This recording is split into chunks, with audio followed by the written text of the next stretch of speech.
Dia Eve is Misha Édan de Fuija, agus is cholach mé leis an fern den Oideachas Reiligiúnach.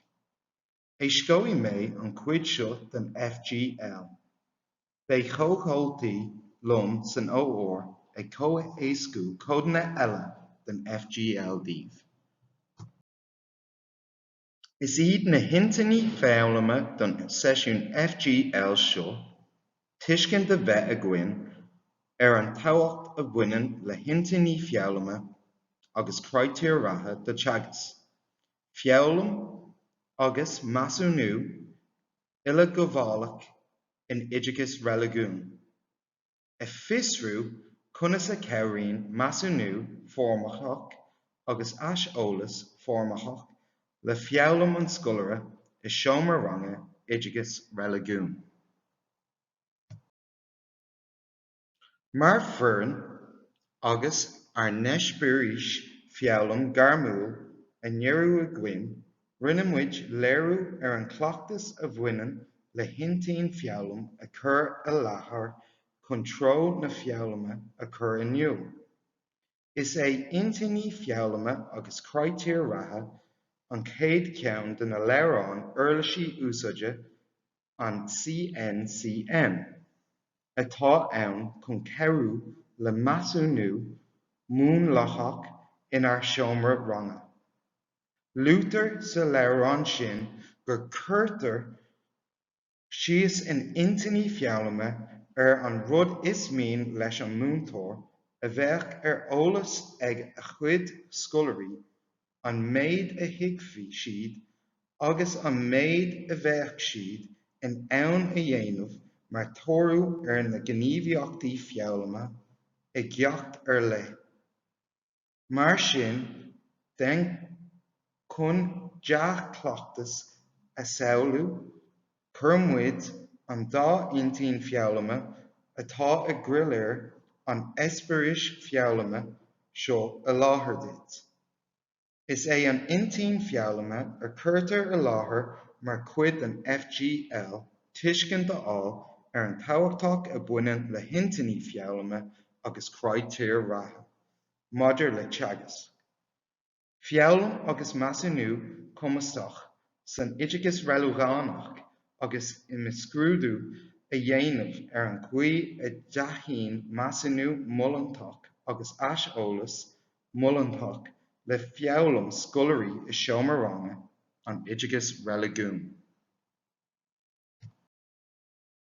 Mar sin, brat na míis an méid a dhéanann intíní foghlaime éifeachtacha.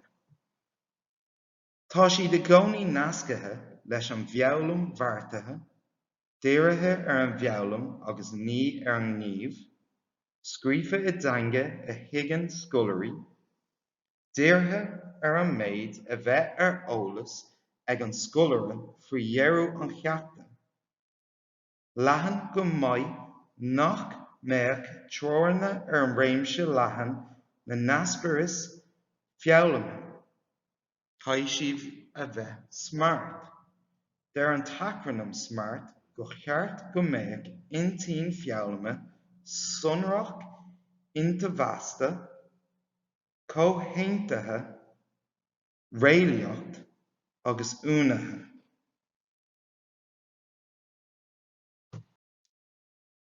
Inis, tógamis sus fáin nóméid, chun machnamh a dhéanamh. Inar néanaar na trí ráiteas seo a leannas, go eichí tú an 18 tú nó mar 19 tú lo. Mas mín leat an tafadú a stopú, sus a thógáil agus amchuí a thuirt dit féin chun machnamh a dhéanamh na ráiteas den anis é. An céad ceann. Is gá intín nua foghlaime a chruthú ag tús gach ceachta. Eintín nó éas-eintig. Is féidir intíní foghlaime a chruthú don éon inad iomlán agus nuair is gá iad a chruthú do ceachtainna éinear nó do shroi don ceachtainna. Cuireann intinní feabhlaime am-fiúntach ranga amú ag tús an cheachta, aontaigh nó as-aontaigh. Mar mian tuiscint tholáir ag scoláirí an bheabhlaim atá ag tarlú, is lú an seans go darlóigh aon feabhlaim. Agus an ceann déarnach, is é an rud is tábhachtaí maidir le hintinní feabhlaime ná go scríobhtar an gclár iad. Is é an rud is tábhachtaí go rinnetar intinní feabhlaime go soláir agus go dtuigeann an rang iad, agus bealach éifeachtach amháin chun é sin a dhéanamh iad a scríobh an clár. Anois, táimid ag dul a bhaint geamh as ionad feabhlaime a muid féin mar foireann i gcóir le chéile. Is é arbainte tosaigh machnamh a dhéanamh na tóirí feabhlaime. Is ráiteas iad na tóirí feabhlaime sna sonraíochtaí curriculum a chuireann síos an eolas, an tuiscint na scileanna agus na luchanna a ba chóir scoláirí a léiriú tar éis tréimhse feabhlaime. I láthair na hure ba an deise dul an leic leis an ionad feabhlaime seo, mar éireann roghnaigh muid 5 tóirthaí feabhlaime a bheidh i gceist san ionad feabhlaime seo.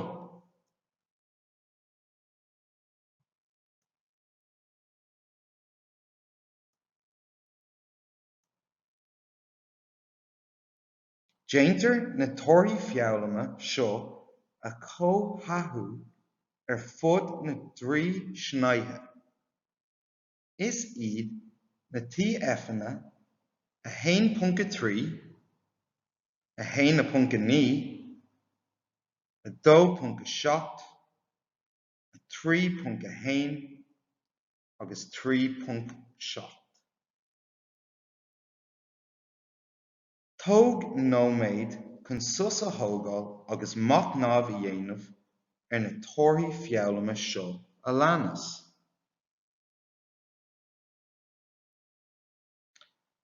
Dún a aithint go soláir cad é an treo ina bhfuil an feabhlaim ag dul, ní mór dúinn dul in leic leis na tóirí feabhlaime agus cruinniú a dhéanamh cad é an bhríomh feabhlaim atá ann.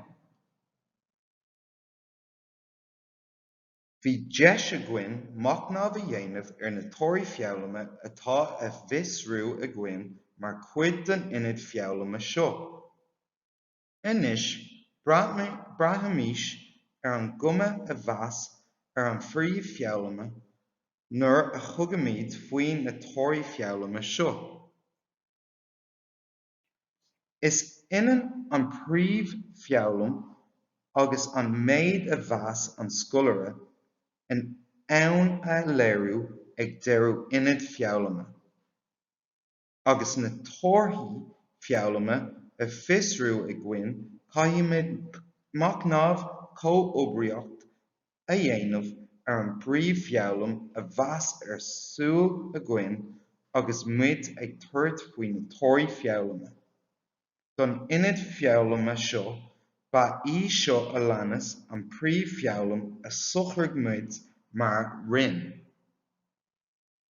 Luchanna agus bonsí luchanna, daoine gan dídeán mar shampla de ábhar imní domhanda, an dóigh ar agra cartanas Muslimach do dhaoine gan dídeán i mbaile ach clia, taide a dhéanamh ar ciall agus ar chosmhór na cartanacha san Ioslam, an tuiscint ar chomhdhá i mór reiligiún an domhan, taide a dhéanamh ar shampla de chomhdhá a chur i ngníomh i mór reiligiún domhanda eile amháin.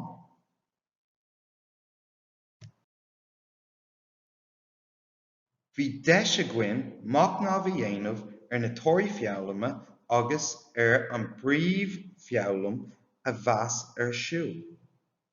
Tá sé antábhachtach go gcuirfí an múinteoir deisne a fháil do Measúnú leathnach chun a chintú go mbeadh an fiabhlam ag tarlú.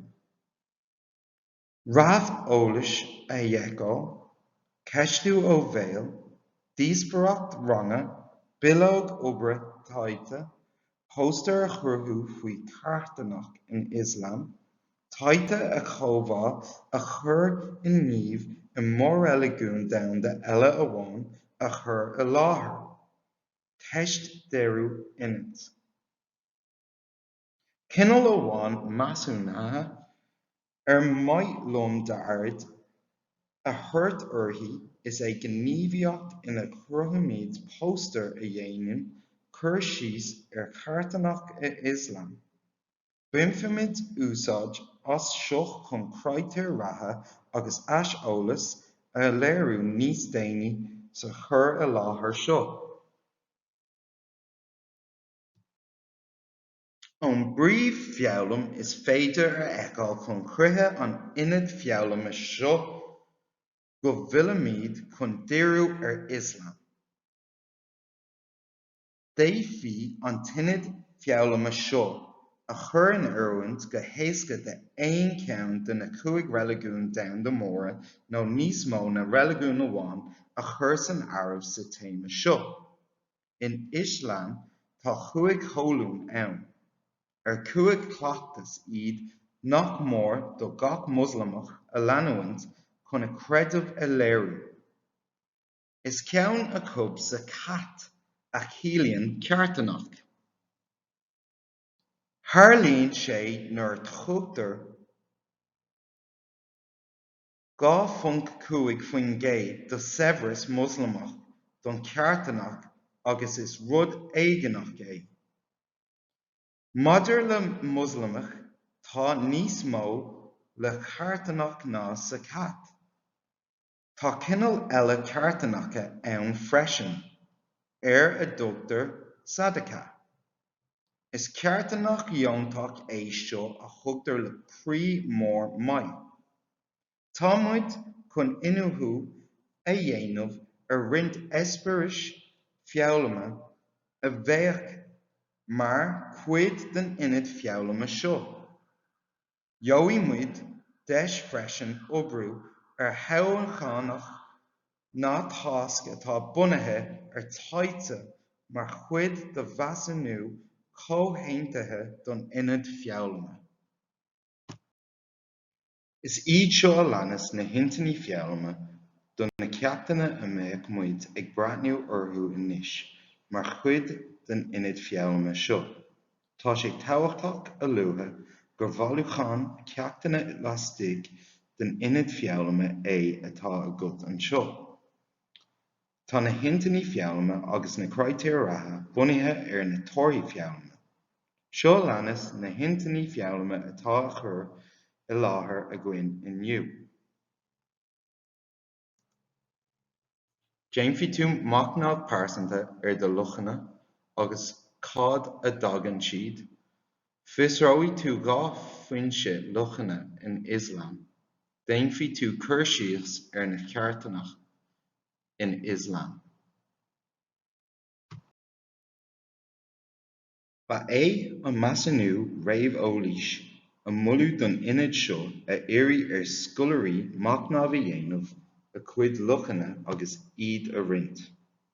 Rinneadh é sin le feiceáil ar chuimhinn leis na scoláirí cad é an rud é luch. Ar an gcnúsála FGL deir muid ar bhúntóirí dul an leis Mentimeter.com chun é seo a dhéanamh. Is ardán ar líne é seo a ligean duit vótáil trán a gceist agus scamal focail a chruthú agus a roinnt le do chuid scoláirí. Ar an gcnúsála ballóidh na torthaí trí scamal focail agus thug sé sin deis do bhúntóirí machnamh comhoibriach a dhéanamh a cuid de luchana na daoine a bhí ina measc. Is féidir sampla de scamalfocail ó cheann de na cnúsléanta a fheiceáil an scanlán. B'fhéidir go bhfaigh leat an cur láthair a chur sus tamalaín anseo chun mac námh a dhéanamh na luchanna a bhasann tú a bheith suntasach. Is féidir leat é sin a dhéanamh I d'fhéinear nó plé a dhéanamh le do chomhlachtaithe. B'fhéidir gur maith leat plé a dhéanamh freisin mar a féidir mentimeter I úsáid I do seomraranna conas a d'fhéadfadh Measúnú réamhbhóilís den cineál chéine a dhéanamh le do cuid scoláirí. Ba bhfuil liom anois dul chuig leathnach ceathair den leabharán. Táimid ag dul a phlé le haachfann clós airc anois agus d'fhéadfadh roinnt de na luchanna a fheiceann tú ar rid na gartóg a scríobh síos. Mar bhúntóirí tá go leor béilí inar féidir linn deisceothar do scoláirí. Dul a teangáil le pobal creideamh, amhail, cainteoir, aglah, spreagadh cluisearg nó dul ar thuras. Anois táimid ag dul a dhéanamh roinnt taighde breisin trí phlé a dhéanamh ar phobal creideamh sa lá atá inniu ann. Sa cá seo, béimid ag breathnú ar gartóg físe. Ar an 17 de Feabhra, chraoil RTE Nationwide clár ar dtugtar turas creideamh. Sa clár seo, d'éirigh siad ar gaileadh óg nua amhrac atá ag déanamh staidir ar an Teagasc. Agus ar an bhall na heagraíochtaí suirce Muslamacha na hÉireann an mbaile clia. Is eagraíocht neamhspleách suirce Muslamacha na hÉireann de bhná Muslamacha atá ina chónaí in Éireann don Cuid is mó. Is eagraíocht deonach iad go bhfuil sé mar aidhmeachú taíocht go thir do bhná Muslimach go háirithe, comhthathú a spreagadh agus a bheith ag obair le chéile chun leas na suí a cinnte. Mar cuid de gcuid oibre, airtar tuiscint níos fearr ar Ioslam a chur chun cinn agus obair a dhéanamh chun féascadh a moscailt faoi Ioslam agus faoi Muslimach in Éireann. Cuireann siad tacaíocht ar fáil freisin do dhaoine éinear agus do thaidhligh gan daoine dom. Bé ar an nóid de ghlacha chun bhreathniú ar méar an clár seo maidir leis an obair a bhfuil buint ag suirce Muslamacha na hÉireann. Tá spás ar leanach a ceathair de do labhraíonn acmhainní chun roinnt nótaí a bracadh síos ar an ngearrtóg atá tú ar tí le feiceáil.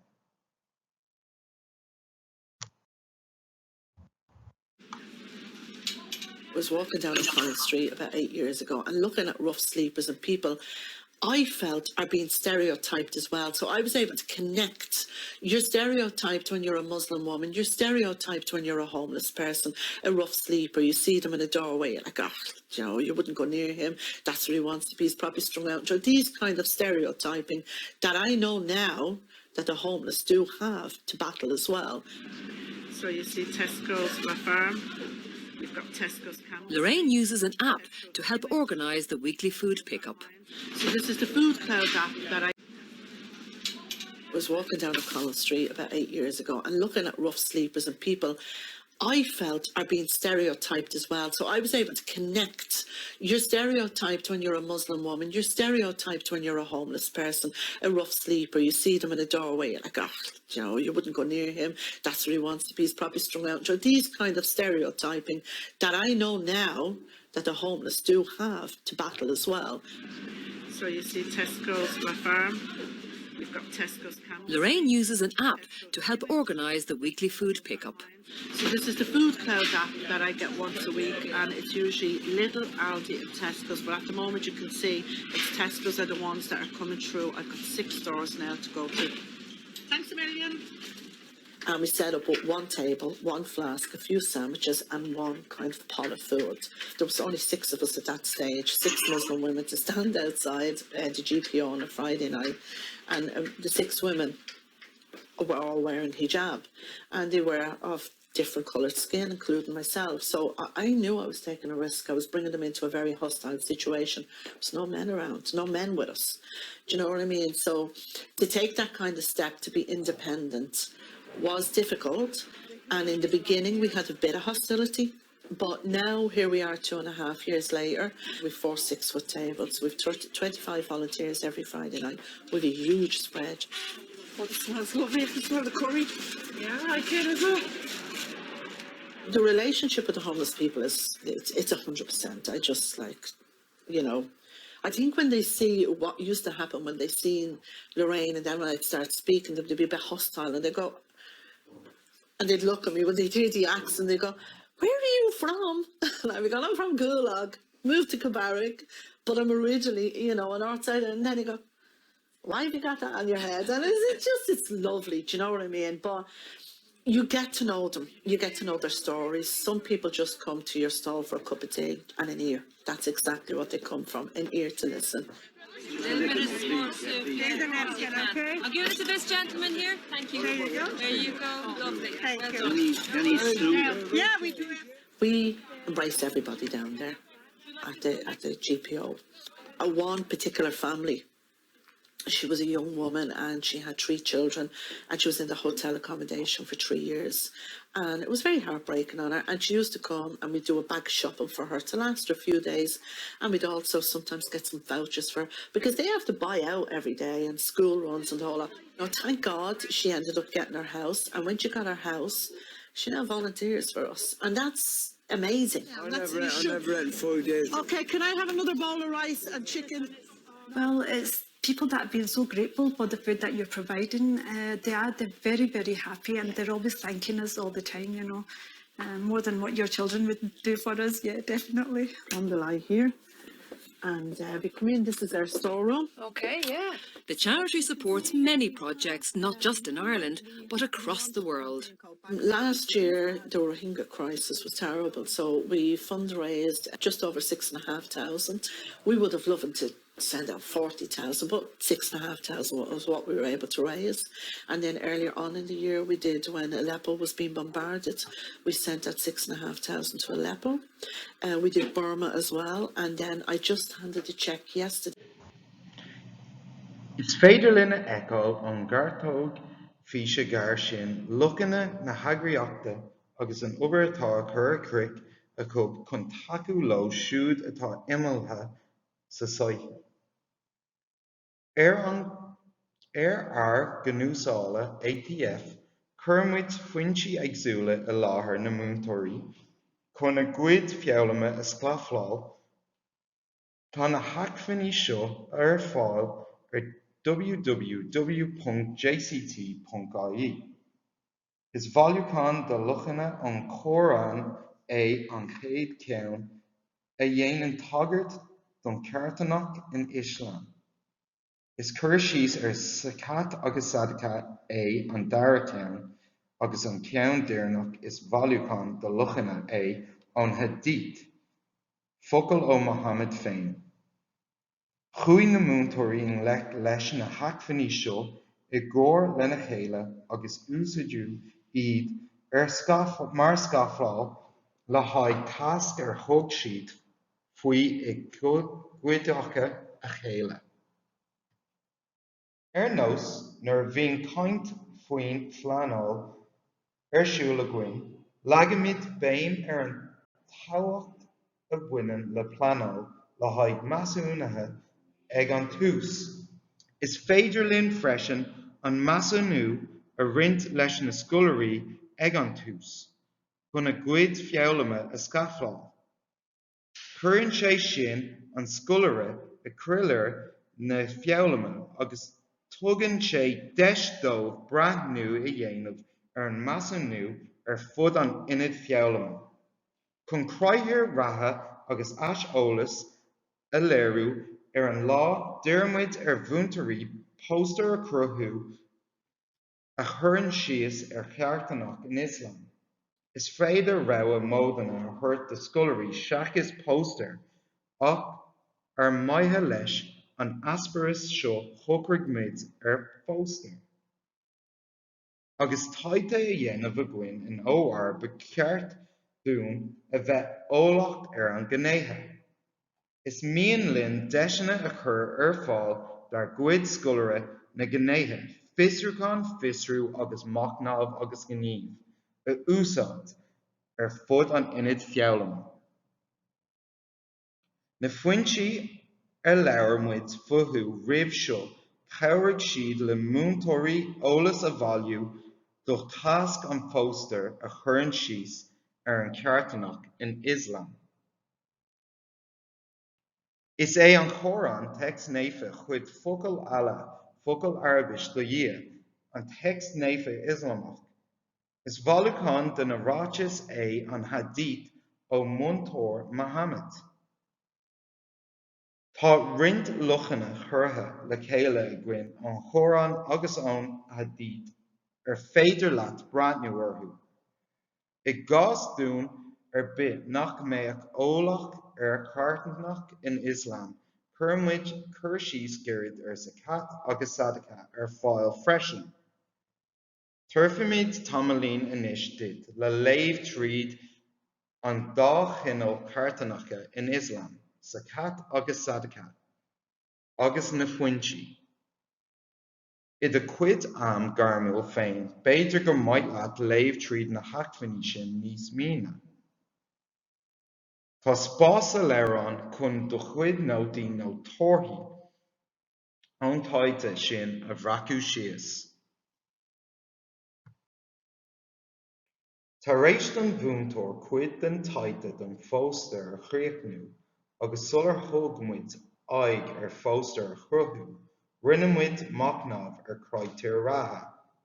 Lútar is srá uirlisí an CNCM go bhfuil chraidtear ratha, caithfear iad a nascú go solar leis an intín feabhlaime, caithfear iad a phleanáil roimh ré, caithfí uirneacht a bheith ag an scoláire orthu, caithfí siad a bheith leathan go leor go mhainfí siad le gach chumas sa rang.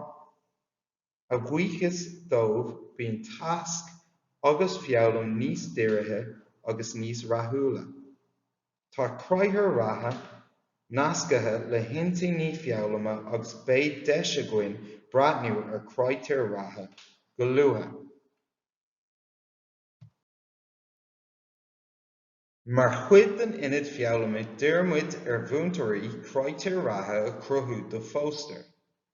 Tis go bhfuil CR nascathe le IF.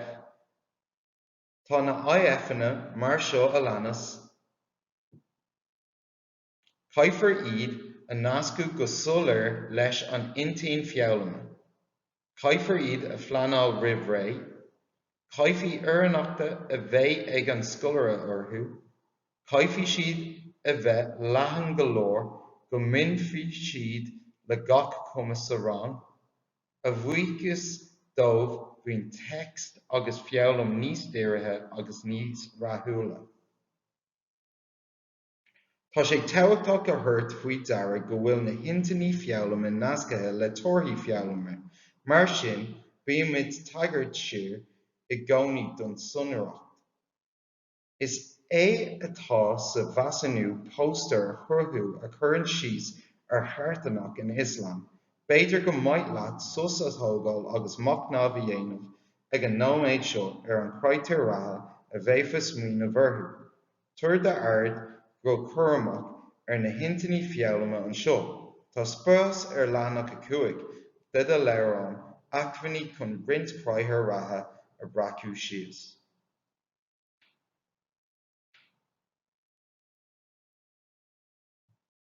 Tugann sé sin an tionad feabhlaime seo chun críocha. B'fhéidir go mbeidh leis sus a thógáil agus machnamh a dhéanamh ar an ionad feabhlaime seo. Cén compáróid a dhéanamh idir é sin agus pleananna do chuide ionad. Is é atá i gceist sa chéad sleamh eile athruthú an prótas pleanála a caróí leat pleanáil amach anseo. Is sibh féin mar rinn a dhéanann cinniú torthaí fiabhlama an bPríomh-Fiabhlam agus an Measúnú leanúnach. Is féidir leis an múinteoir éonair na haspéris fiabhlama a chruthú nó é sin a dhéanamh ag léibhéal rinn.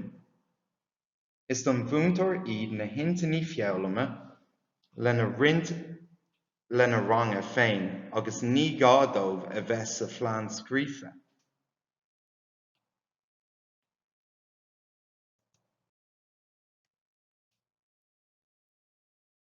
Is féidir leis an múinteoir na craithfear ratha a cruthú nó an cótógáil le scoláirí. Ní bheidh orthú a bheith mar cuid don phlean an ionad scríofa ach irid. Arís is é an rud is tábhachtaí futhú go rinnetar iad na scoláirí. Is rud éigin a tharlaíonn ach gach céim don ionad fiabhlama amach námh roimh le linn agus tar éis na fiabhlama. Is féidir le macnámh tharlú ag leibhéal na rinne agus ag leibhéal an múinteoir éonair chomh maith agus is fiú do chuid macnámh a taighfí an phleananna inas gur doiciméid bheo iad a chuideann leat le pleanáil amach anseo. Agus muid ag aimsiú na fiabhlama sna tí-eifeanna a gcuin, is cabhair mhór iad na bríomhar gníomh tos go soláthraíonn siad cad é ba cheart do pheall mór a bheith in ann i dhéanamh, nuair a bhéis an fiabhlam bainte amach a cub. Gheobhaidh tú glúis na bríomhar gníomh leathnach fé agus fios a haon den leabhar agus tá ar bóstar ar fáil freisin an leathraíonn gréasáin www.jct.ie Téann sibh chuig Religious Education, ranóg phleanála agus acmhainní. De bhrí sin tá sé tábhachtach go ndéanfimid seiceáil isteach ar na bríomhar seo agus do d'eagraimid do san mhíniú chun an fiabhlam a chulrú. Mar sin ar maith leis an ionad fiabhlam seo is iad na bríomhar gníomh a bhfuil muid ag deireadh orthú dul an leicthe, scrúdú míniú, inniuthí agus taite a dhéanamh. Agus an tine seo a phleanáil a gcuin ag an tús hí na bríomhar gníomh ar an 19 a gcuin.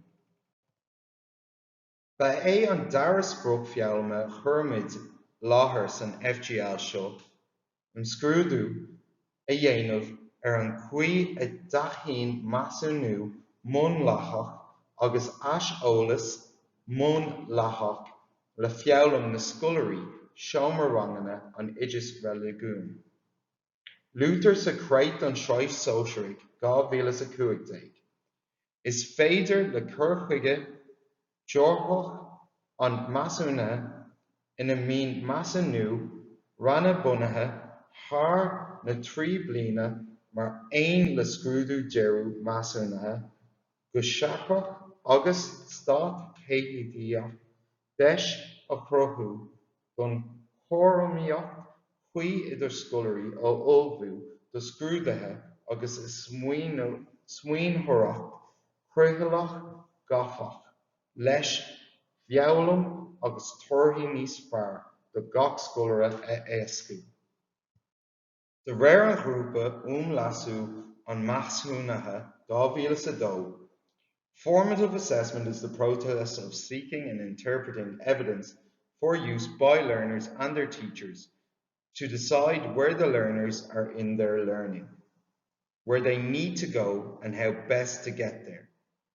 Irfi mé earth inis an cura láthair stopu fráid tamalín chun seiceáil tapa a dhéanamh rint na strategy a dhéfa a úsáid nó gan a úsáid chun fiabhsa chur Teagasc agus ar fiabhlam I de seomra ranna. Cuid leathnach is sé de leran acfini agus tógnóméid chun macnáid a dhéanamh chuid de na strategy seo. Tá sé tábhachtach a luain nach bhfuil an liste seo ilgabhálacha na seinteoireacha agus go bhféadfaí strategy éagsúla eile a bheith ann a mbíonn tú ag plé leo chun asparas éifeachta feabhlamóirí a chruthú nó a asfiú. Mar sin féin is deisciún mar bhúntarí stopú agus macnámh an Teagasc agus an feabhlam agus dul i mbun idirphlé comhoibriacht faoin réimse seo. D'aitheann William agus Thomson cúig bhealach chun FA a labú go héifeachtach inar seomra-ranga ó Ór.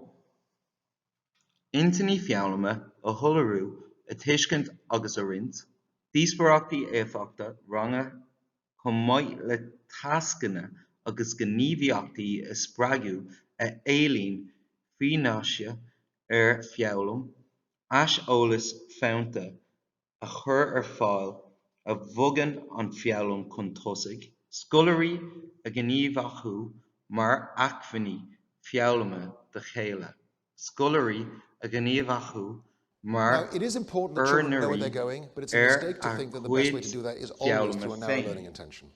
Sometimes it can't be that precise. If I'm getting kids to balance chemical equations, I do want every single kid to the same goal. Agus léirigh taite go ndéanann chainte heistú agus plé éifeachta I would love it if a kid comes up with something that I had Úsaidir chaint mar uirlisí feabhlam. Sometimes I don't have a single goal for the whole class. I have a whole horizon of goals. And it's okay if kids go in different directions. Dylan William. Sometimes telling the students where you're going spoils the journey. It gives the game away.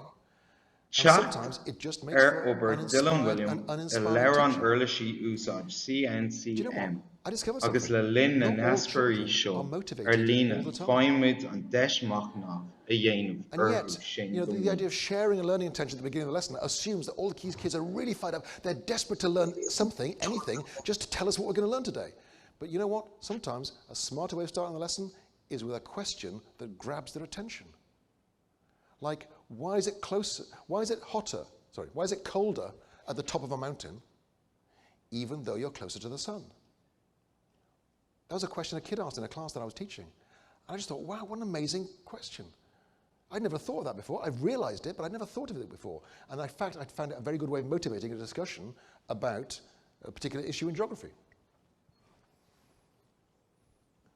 So the second strategy is engineering effective discussions, tasks, and activities that elicit evidence of learning, not just questioning, but all the ways you find out where students are in their learning. The third is providing feedback that moves learners forward.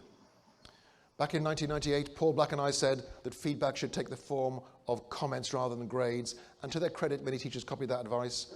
Unfortunately, a lot of the feedback that kids were getting, even though they were in the form of comments, wasn't very good. It was just a list of things like, this would have been a better piece of work had you done the following things, but you didn't, so it isn't. As Douglas Reeves says, not so much a medical, more like a post-mortem. And then the last two strategies, activating students as learning resources for one another and activating students as owners of their own learning, underscore the fact that the most important instructional decisions in classrooms are not taken by teachers, they're taken by students, as Rick Stiggins says. And so basically it's putting the learner at the heart of the process. Formative assessment is not a process that is done by teachers to students. It is led by teachers, but it actually is done with students to engage students in their own learning.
Tá eolas rítáhachtach chun an fiabhlam timont chun cinn. Luther in Eirlisí úsáide CNCM nach mór de eolas éifeachtach formatach a bheith. Buintach leis an chraidtear ratha aontaithe, dírithe an cíleacht oibreann an scoláire. Santnín, rath agus go nóthachúil, léiríonn moltaí chun feabhsaithe, spragann machnamh an scoláire, tugann am chun an obair a feabhsú. Deir John Haughey, I dtuncar feabhlam na scoláirí, the most powerful single moderator that enhances achievement is feedback. The most simple prescription for improving education must be dollops of feedback. This does not mean using many tests and providing over-prescriptive directions. It means providing information on how and why the student understands and misunderstands and what directions the student must take to improve. Turfimid deistit machnamh a dhéanamh measúnú mulhantach. Géadfa nóméid a ghlacha chun bhreathnú leathnach a seacht de leabharán. Tá seacht gás an seo agus de ghlachfa nóméid chun bhreathnú na gásanna seo agus a bhearú a gceapann tú go bhfuil siad monolach nó nach bhfuil. Stád an léitheoireacht tamalaín anois mas mín leat é sin a dhéanamh. nó a leanann tú ar aghaidh turpfaí méid dit na freagraí. Ó na seacht gás ar an leathanach d'aithin muid trí cinn nach bhfuil monolacht ina gur chuige. Is iad sin uimhir a hain, uimhir a ceathair agus uimhir a seacht. Ní luain an chéad ceann a chomhthéacht roghnaithe sa rang a bhíonn ag plé leis an ransú intín. Is léir go bhfuil an ceathrú ceann simantach agus an ceann deireanach tos nach ndéiríonn an múntóir aon ard ar torthaí trá na gceist. Is léir nach bhfuil sé monolacht. Trácht Dillon William sa gceartóg arach roimh seo ar bharcáil tuairimí amháin. Is fiú machnamh a dhéanamh ar cad iad na buntáistí a baineann le marcáil tuairimí amháin.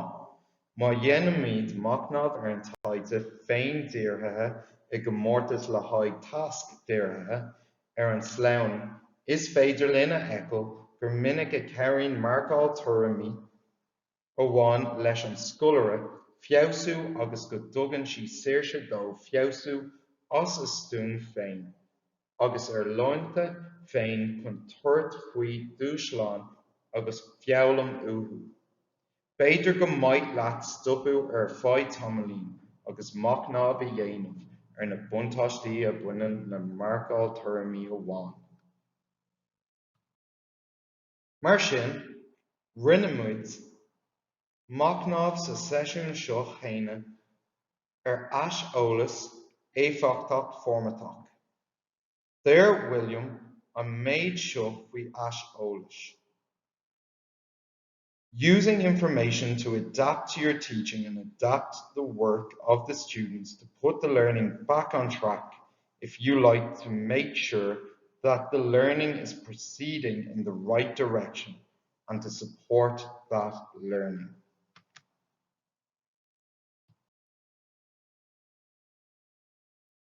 Ag an cnúsála a bhí a gcuin, dúsa muid siúlóid an phúca chun eolas an bhailiú ar na póstairí ó na raibh láthair.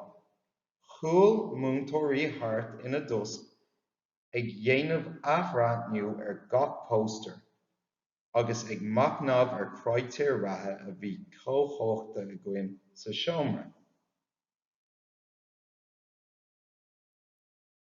Dúsam siad ansin na póstanna a solraithe agus scríobh siad tuairimí moltanach I gcomharthair leis na chraidtear ratha comhthóchta. Chuir siad na póstanna ar an bóstéir agus nuair a d'fhill siad ar as stáisiún, bhí deise cóp machnamh a dhéanamh ar an easeolais a tugadh óna raibh i láthair. Tuirfimid an deis duit anois machnamh a dhéanamh ar póstar amháin ó chruthdú ar an lá EFG a gcuin, agus ar na craidtéir ratha a bhí ag gabhadh leis an bóstar seo.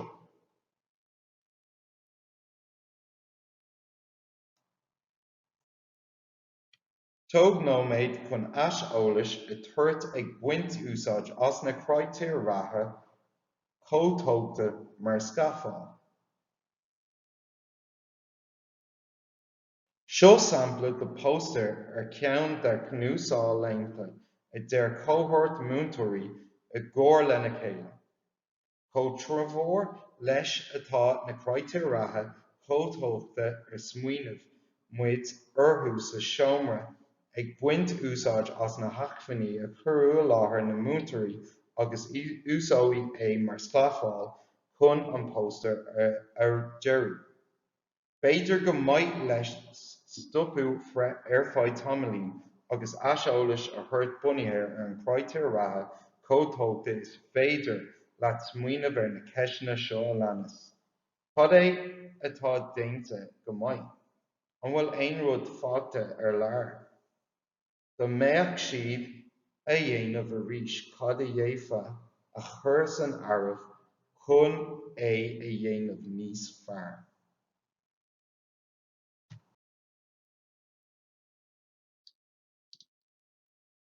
Well, the issue of communicating the learning target. Sometimes I think if I was starting the work again, I wouldn't emphasize learning intentions, because too often they become very simplistic and they become almost jingoistic in terms of we are learning this today. The key is those success criteria. And certainly, as many people have said, like Shirley Clark and many others, you need if you're going to do learning intentions, you need learning intentions and success criteria. But it's those two things that go together. It's giving a kid a sense of what is the purpose of the learning here today, and then giving them a sense of what is their evaluative notion of what it means to be successful. Like, think of kids playing video games. They know what it means to be successful, get to the next level. And they're prepared to invest an incredible number of hours to get to that next level. And they get very, very many cues and understandings of what that next level is. In many classrooms, kids think the next level is passing the next test, doing the next problem, doing the next item, doing the next assignment. And that is not very exciting for many of our kids in our classrooms. But giving them a sense of what it means to be successful in the particular history or maths or phys ed or music problem they're doing means they're then part of the solution.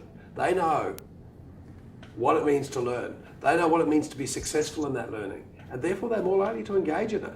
So I think that notion of how you engage them in understanding what the purpose of learning and what success means, but it's that success which turns out to be much more critical. Well, the issue of communicating the learning target.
Is féidir leis na ceisne seo an scáilán plé úsáideach is spreagadh le stí de rinn ó ór. Mar bhfuil aon cóglachaithe ó ór agat, d'fhéadfá an plé seo a bheith agat le cló-ghlachaithe an ábhar eile. Chun an cuid seo den FGL ar thuirt chun craocha, b'fhéidir nár miste duit stopadh ar fáil tamalainn agus smaoineamh roinnt de na phríomhfheabhlaim ar tharla le linn a chur i láthair seo ag baint úsáid as na léineanda ar leathanach fios a trí de leabharán. Ba iad intinní feabhlaime an seisiún seo. Tuiscint a bheith a gcuin ar an cabhacht a bhaineann le hintinní feabhlaime agus creightéir ratha do Teagasc, feabhlaim agus measúnú ilgabhálacha in Oideachas Reiligiúnach. I fiosrú conas a chabhraíonn measúnú formatach agus aiseolais formatach le feabhlaim an scoláire I seomra-ranga Oideachas Reiligiúnach. Mullaimid go noibríonn tú trí na seisiún seo chun an leas is fearr a baint as an ábhar mar sin féin, na smaoineamh go gcaithfí tú iad a léir a dhéanamh ag an am amháin. Thar ceann na foirne don Oideachas Reiligiúnach, ba bhaid liom buíochas a ghabháil leat as ucht páirt a ghlacas an FGL seo. Mas mín leat teacht ar taithí breise té ar leathraíonn gréasáin ar www.jct.ie, lean sin ar Twitter ag JCT_ORE nó seol do cheisne trí riomhpost chuig info@jct.ie. Cuimhnig le do thóil am a ghlacha chun aiseolais a thuirtún ar an FGL tríd an nasc ar an leathraíonn gréasáin.